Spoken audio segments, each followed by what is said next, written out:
Ассалаумағалейкум. Ал, құрметті достар, мен сіздерге қазір Сүндет деген бауырымыздың істеген жұмысын көрсетейін. Танып қоятын болды.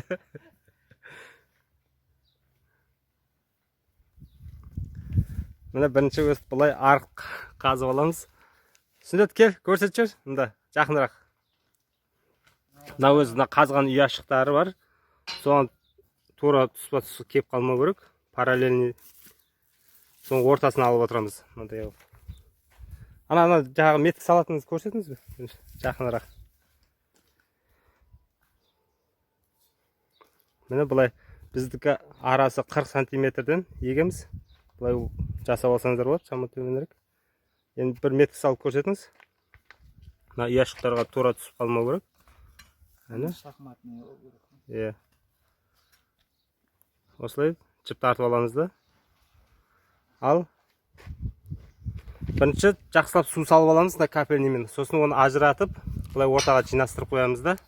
Мына жіп тартамыз. Одан кейін жіпті бұлай алып тастаймыз. И ұяшық қазады.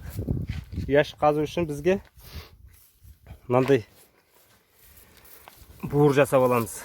Көрсетіп жібер, жақынырақ. Жақсылап жасап аласыздар. Оны арқысынан бастай береміз. Міне.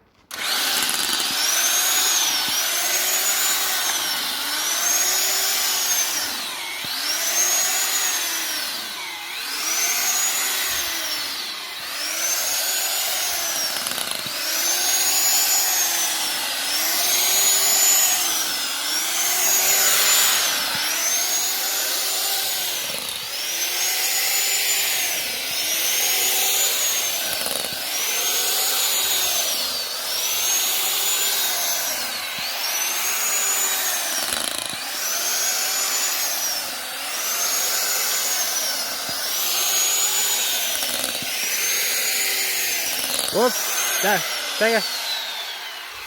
Енді оған әр ұяшыққа біз компост не салсақ та эконом жасаймыз. Жердің бетіне шашпаймыз. Әр ұяшыққа саламыз. Қаныз.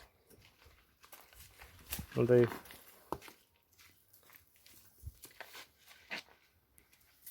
Салып көрсетім. Мұндай 1 литрлік салатын жасап аламыз да. Әр ұяшыққа бұлай салып кете береміз.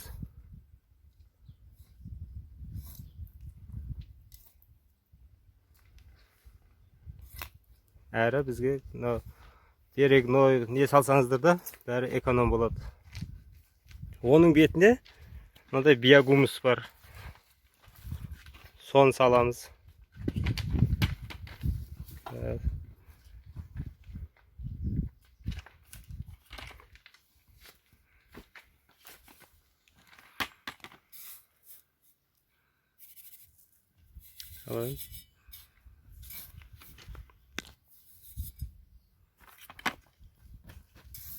Бұл биогумус. Ал оны бітіргеннен кейін қайтына капельный шлангымызды орнына жайғастырамыз бұлайынан. И су салып еге береміз. Стаканға ексеңіздер, стаканға көшетке әкеліп, болмаса ұрықта еге бересіздер. Осы достар көрсетейік деген.